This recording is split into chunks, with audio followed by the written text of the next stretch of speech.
உள்ளாட்சி தேர்தல் நியாயமா நடக்காது, தமிழ்நாடு அரசு எப்ப நடந்தாலும் உள்ளாட்சி தேர்தல் நியாயமா நடக்காது அப்படின்னு சொல்லி நீங்க ஏற்கனவே 2 தடவை பதிவு பண்ணிருக்கீங்க. நான் மட்டும் இல்ல, எல்லாருமே சொல்லுவாங்க. கூட்டணியில இருக்கிறவங்க சில பேர் சொல்ல முடியாது, எங்களை மாதிரி தனிச்சு நிக்கிற ஆள்கள் துணிஞ்சு சொல்லுவாங்க.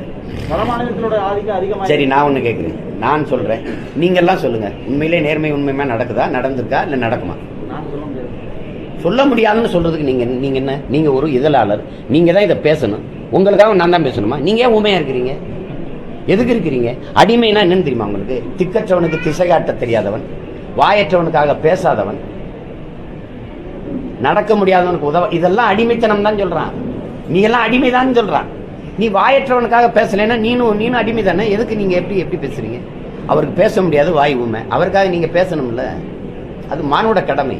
இல்ல நான் பேச முடியாதுங்க, எனக்கு பிரச்சனைங்க, அதுதான் அடிமை நிலை. அடிமை எப்படி உருவாகிறாங்கிறது ஒரு தத்துவ கோட்பாடு இருக்கு.